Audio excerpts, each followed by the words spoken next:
Greetings, welcome back for the last part of our philosophy club. We're solving the problems of the world, or at least we're analysing what has to be solved. I don't think we can solve it all here in one philosophy club, but we can at least lay out what needs to be done, and then it's up to the gods to do the solving. So here, have a shuffle and choose a deity. But solving means the solution. I don't want to be solved. Sure. No, it's a mathematical term. Solving an equation means making it come out.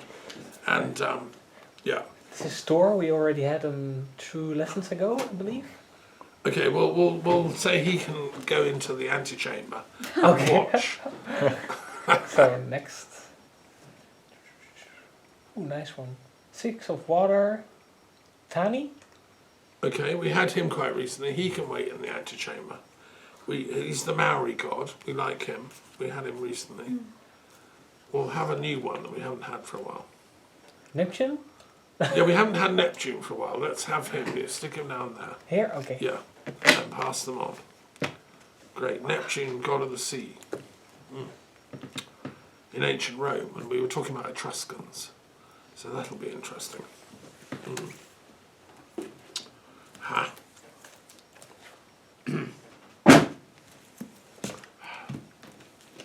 Is this a boat, you think? Yeah. Yeah. We had him recently, so we'll put him in the antechamber. Thank you very much. We love It's getting him. crowd. Yeah, we better have him. He's quite topical at the moment. Yahweh. Yeah, Wow. He's. we need to have a chat with Yahweh, I think.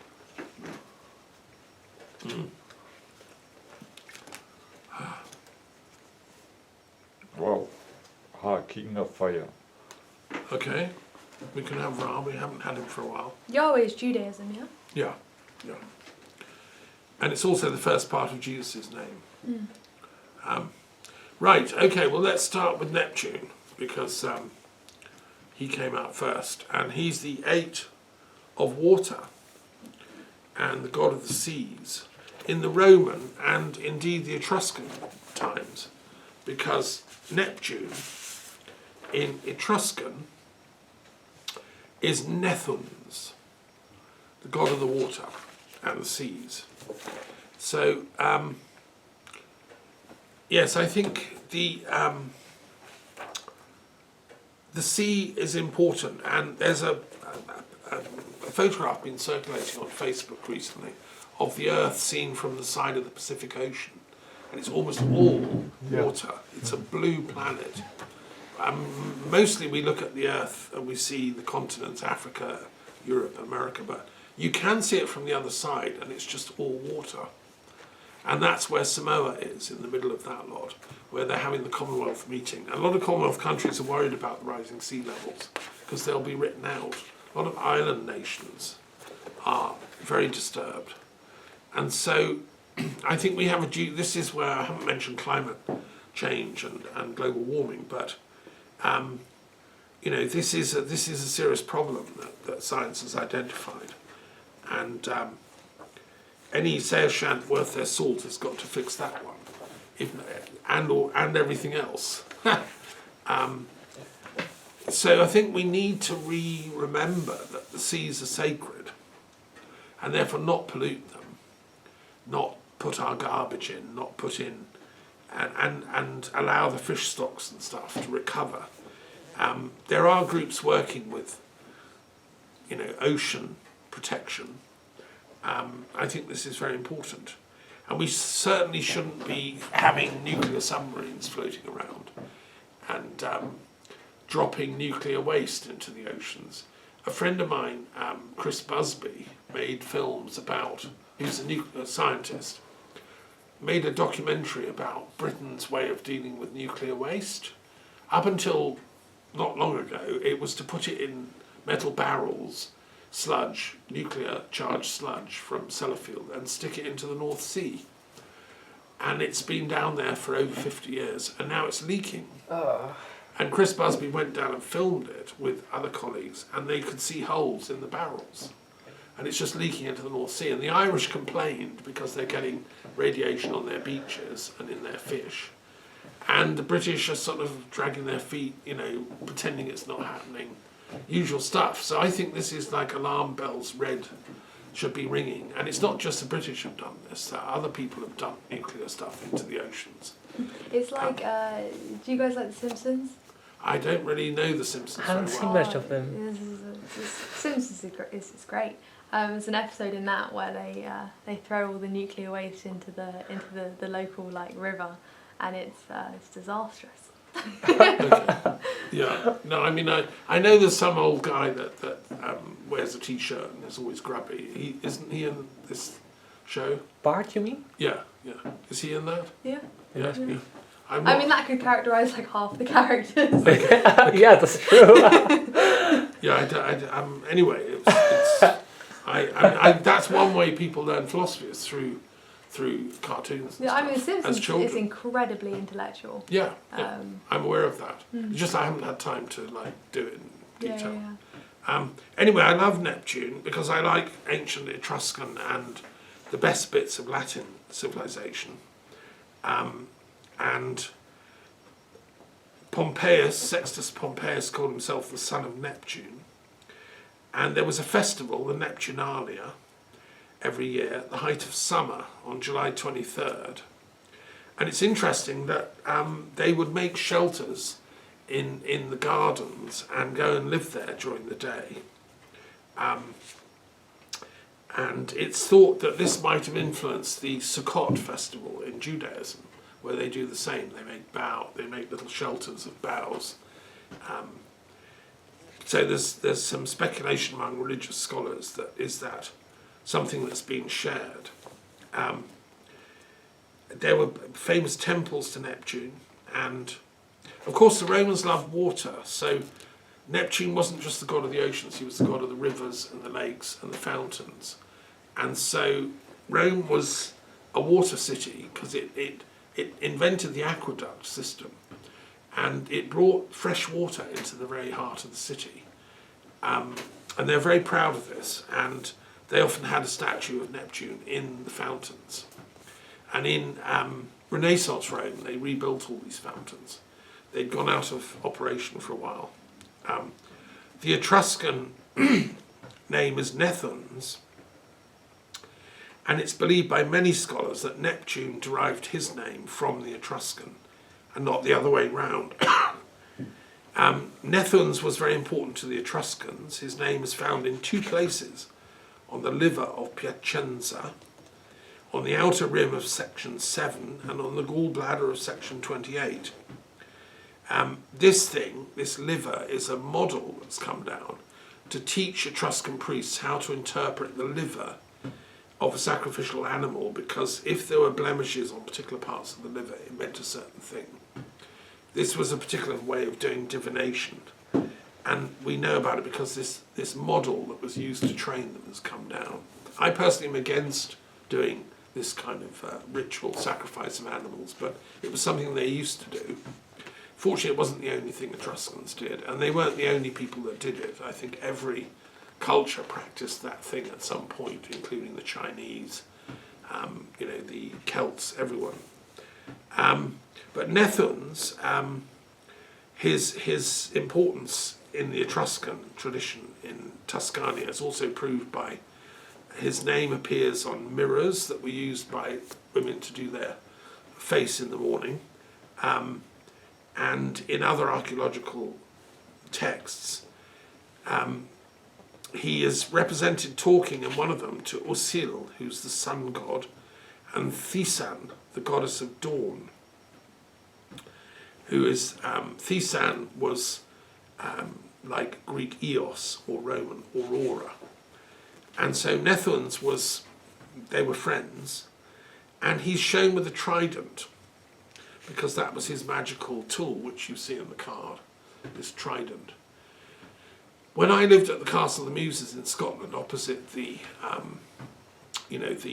Britain's nuclear weapons fleet submarines, I founded the Poseidon Project. It could have been called the Neptune Project, because our nuclear submarines and their missiles are called the Poseidons. I felt that we ought to consult the god and see if nuclear weapons are what he wants. So we had annual conferences for the Poseidon or Neptune project. And I don't think Neptune wants nuclear weapons on the planet, and certainly not in his oceans.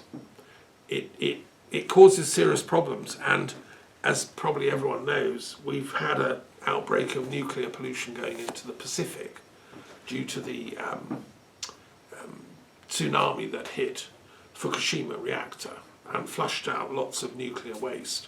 And depending on which sources you read, but it's still pumping the stuff out.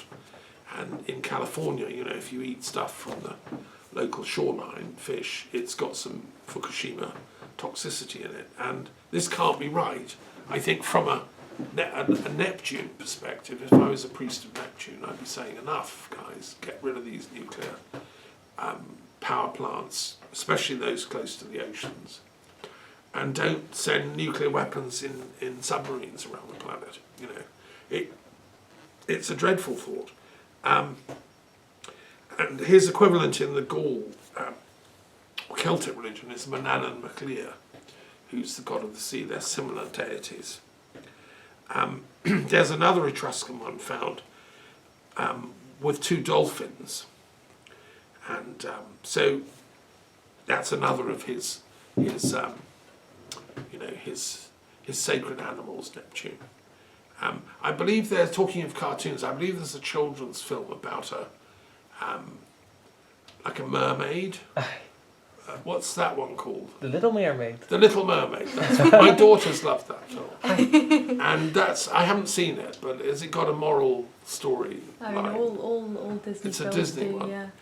It's like good against evil and the goodies win type thing, is it? Do you remember Indirectly, seeing it? yes, I remember quite well. Yeah. Very nice songs. Okay, it's got Yeah. good music. So I think that's one way that modern children are learning the ancient mythologies is through cartoons and Well, I was you know, telling you about Soul, the Disney Pixar film, right. which is basically Plato. Like the whole thing is basically Plato. It's a one of, cartoon yeah, it's version of it's the one of my Republic. favourite films. It's really good. Yeah, no, I'm looking forward to watching that. And this is where art comes in. People don't necessarily have time to sit down and study all the texts and learn the mythologies, but they can get it through, art, cartoons, pictures, and let's see what plot lines we can come up with and do a film about Zoroastrianism and the Saoshant. I mean, that would be great. You know, a little boy growing up in Persia. What, me? You know, type of thing. So anyway, they're Neptune. Yes, I think he's come in because of all the problems with the oceans, and because we need to clean them up, and for that we have to sort out the land life. Land life is being silly and misbehaving, and the pollution that's gone off Gaza is shocking. I mean, every time we have wars on land, it ends up in the sea and causes trouble. So let's turn our oceans into peaceful places. Let's make the Pacific Ocean a truly Pacific Ocean.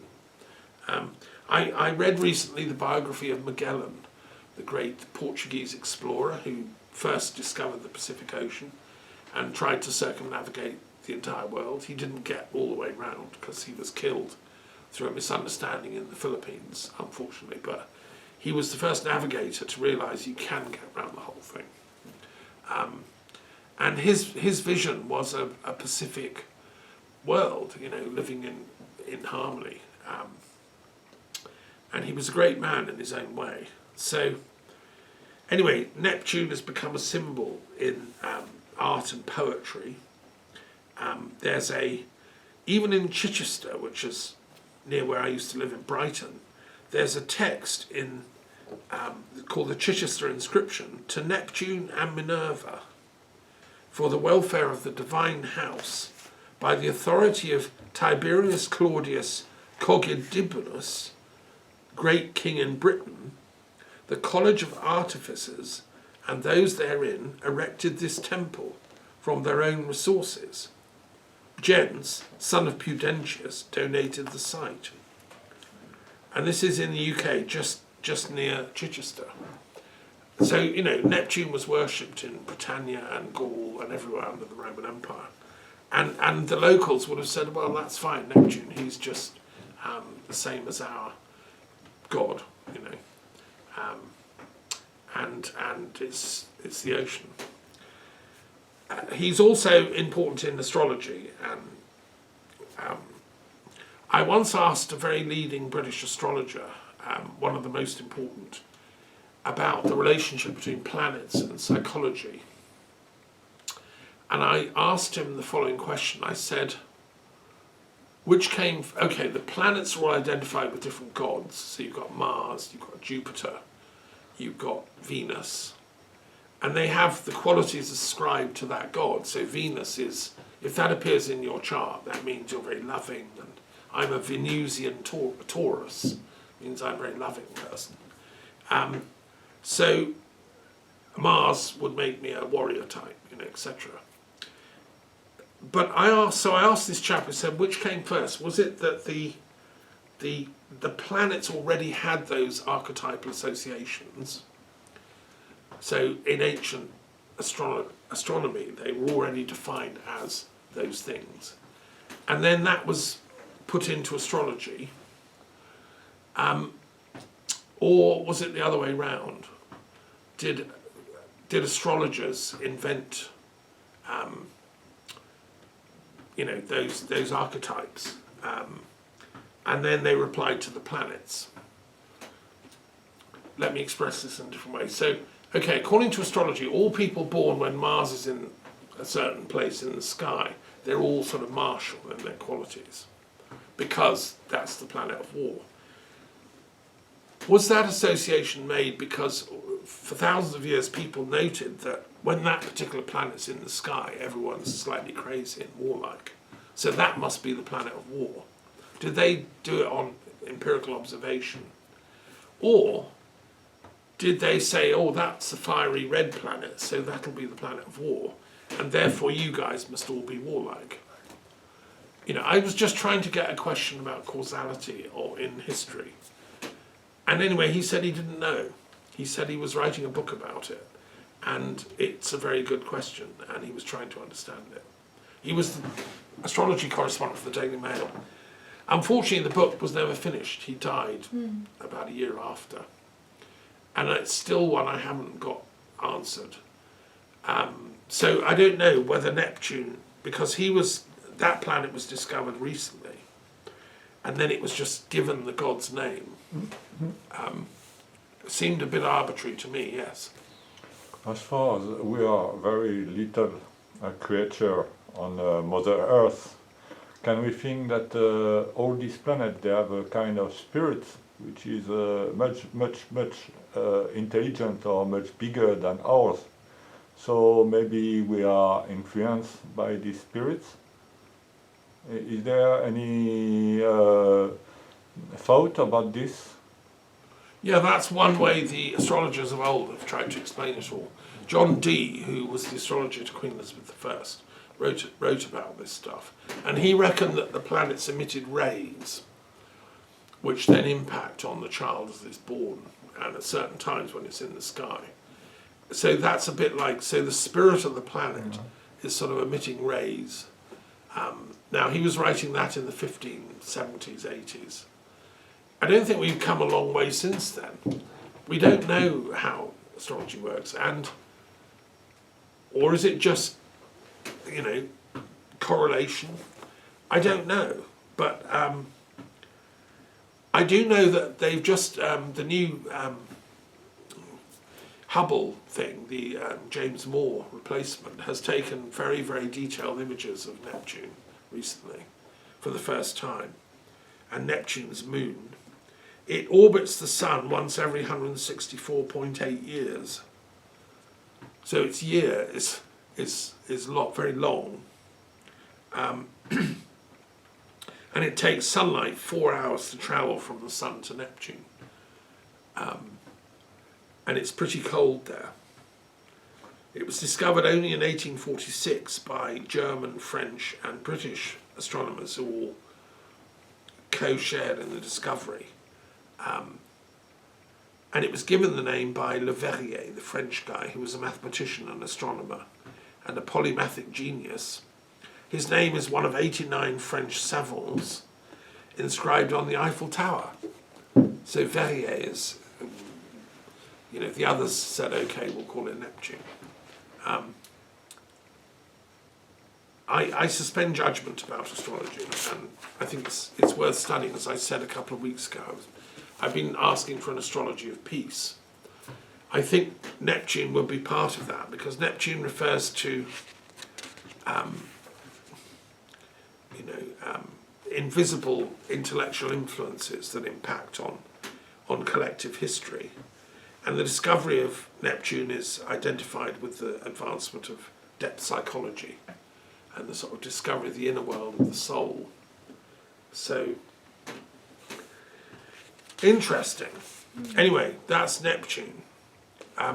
Okay, let's move on. We're going to do your card. Can you remind us what it is? So there's Yahweh and then Ra. We'll do Yahweh first, I think, because that was the next one that came out. And Yahweh is a very topical card because Judaism is a great believer in Yahweh. And Is it only Judaism? no, also Christianity is. And it's the name used for God in many parts of the Bible, many passages in the Bible. It's in a Hebrew word. The card is also named Adonai, the Lord, which is another form, because it was believed by some Jewish savants that the name Yahweh is too sacred to pronounce. You can get in trouble for pronouncing it. So it's a taboo to pronounce it. Therefore, you use the word Adonai instead. I think that's interesting because I've just been studying for my 99 Names of Peace many different languages, and in the language of Tahiti, which I've just been looking at, there are certain names that are taboo. You can't say the name of the chief king, for instance. It's just taboo, and you get into trouble if you do. It's thought the sky will fall on your head. And I think this question of whether names are taboo in different cultures is very interesting. I don't think anthropologists have ever studied it. I don't know. But I think it's a common thing in ancient times. I don't know if you remember when you were a child, certain things were taboo. You'd play taboo games like, I'm not going to look at that tree because there might be a scary person behind it. So it's taboo to look at the tree. And then, of course, you sneak a glance. So I think childish consciousness is always playing with what is forbidden, what is taboo, and then secretly doing it, or not. And it's probably to do with child rearing and parental discipline, and we're afraid of the teachers and all that. So we project it onto, nobody's looking, maybe I can look at the scary tree now. I think childhood consciousness might give us a clue to the phenomenology of taboo. And I think the Yahweh, you can't say the name, is another example of that, which I would love to see. I don't know, somebody must have written about this stuff. Fraser, maybe, yeah. But is there another explanation, like you cannot pronounce it because it's not a concept, it's not something you can tell about. It's en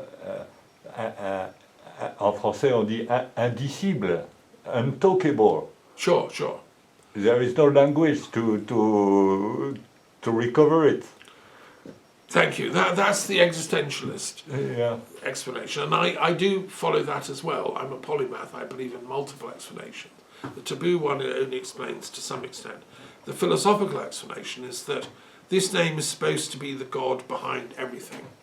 The universe, all of us, thought, ideas, history. He's the God behind all the other gods. So all the other cards in the tarot can disappear and we'll just keep this one. Some people would say that that's the primal source of all being. And therefore you can't pronounce it. Because if you said that word, everything would dissolve, It's even beyond existence or non-existence. We don't have a clue Well, it's about beyond it. our conceptions of those Yeah, things. yeah. Our brains can't cope with it. As Kant said, we think in opposites. We think in antinomies, existence, non-existence. We can't. Our poor little brains, they've got two halves. They're always getting confused. But Yahweh himself, this is just to let you into a secret, the etymology of the word Yahweh is existence, that which is, beingness. And in my book, Being and Knowledge, I've gone into this in great detail, of course, because if you take that view, which is, I think, the accurate truth, then what the sages of Israel were saying, Moses, Abraham, and all the family, is that we should be worshipping existence itself, which is beyond form, not this statue, that god, this goddess, that river, this mountain, although they're beautiful, because they all exist. What we should be worshipping and finding is existence itself, the source of everything, in which all the forms cohere. So that's the origin of what I call esoteric monotheism, which I think on a good day, that's what Abraham and Moses and the biblical prophets understood.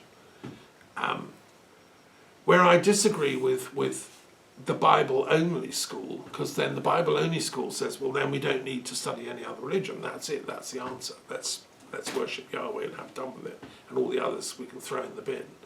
I say no, because I say Zoroaster, Lao Tzu, Taliesin, etc., all the prophets of history, Muhammad, they were all also tuning into that core beingness, Jesus included, in slightly different ways. Because if you read the Taoist scriptures, say, that's what Lao Tzu's saying. He's saying the mother of all things cannot be named.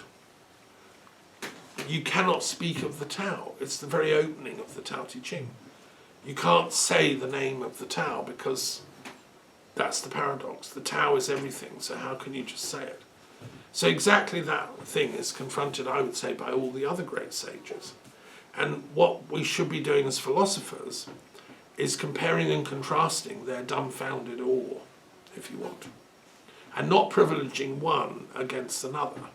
That's the mistake of the Netanyahu and Hamas divisions, which is they'll kill the other guys because their prophet is more dumbfounded, full of awe. I mean, that's ridiculous. I'm not going to judge between Muhammad and Moses and Jesus. Let them come forward and explain what they meant at this critical time in history, through their followers and sages. And let's sit around the fires in peace. That's the Rasta solution, and I agree with that. The burning bush should be a conviviality symbol, like the fire burning in this room, not a destruction, let's bomb you. So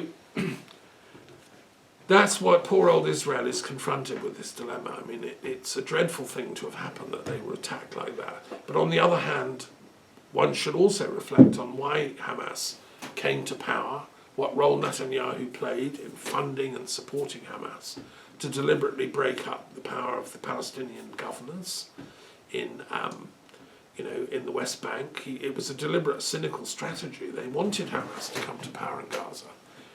And then, like the Sorcerer's Apprentice, the thing they helped create turned into a monster. There has to be honest reflection in Israeli society, many of whom are friends of mine, about what's happened, and not just blaming Hamas. It's a mirror. Hamas is me. I created that. Yes. In the Jewish religion, they say we are the elected people. That's Chosen. Yeah. the chosen people. That's a big clue, a big point. In other religion, that's not. The same idea isn't quite there. Yeah. This Yeah. is very specific. I found that this idea is very specific Yes. in humanity. Yes, I think you're right, except that I would argue that the understanding of that concept has been muddled from a Kabbalistic perspective, which is the esoteric oral tradition of Judaism, which I've studied and learned, we explain it slightly differently to the biblical explanation. Okay. The Bible is that God said, "You're my chosen people," and that's it. No, those were words written down by scribes years and years and years, centuries after those experiences by those sages. I think the original meaning was like the shaman is chosen. In Eliada's study of shamanism, 500 page, he explains how every true shaman feels a call at some point in their life. Buddha felt a call to go into the forest to receive enlightenment. Jesus felt a call to go and be baptized by John and then go into the wilderness. Mahavira felt a call. Moses certainly felt a call, and he fought it. He didn't want to do what he had to do. He was always, why me? Why me? Stop shouting at me, God. And Abraham likewise, he felt a call. And Jacob too. He felt so tortured over this, he even wrestled with God for a whole night. Now that to me is a symbolic way of talking about a shamanic initiation. The shamans don't want to be shamans. It's not like career choice, I'm going to be a shaman. Because it's like really dangerous and scary stuff. Your soul has to die. You have to lose your ego. You can no longer be bad and evil, not even a little bit. and you're always going to be watched and judged by the supreme overlord, Ahura Mazda's on your back. Zoroaster didn't choose to be a Zoroastrian, I don't think Jesus chose to be, I'll be the Son of Man, It's like, so that's my reading of Israel's mission. It wasn't, they didn't say, we'll be the best nation, we're going to be chosen. Look, me. The story is completely different. In the rabbinic traditions and the Kabbalah, it's said the following, that back at the beginning of time, God assembled all the tribes that would be on planet Earth and said to them all, I'm going to have one of you that will step forward and carry the Messiah, carry the good news. Who's going to volunteer? And all the tribes were offered it and said no. And then they said it's too much. We can't do it. Why? How can we possibly carry your word? How can we be the receptacle of your divine transmissions? Why just one tribe? Anyway, apparently God said, okay, then it's you. Pointed at the Israelites, who were not in body at the time, they were out of body. This is before the world was created. And they didn't really want it. They said, no, it's too much. Take this off us. This is a curse. This is a responsibility. And I don't think being chosen is something to be excited about or write home and say, I was chosen, like you win a sports race.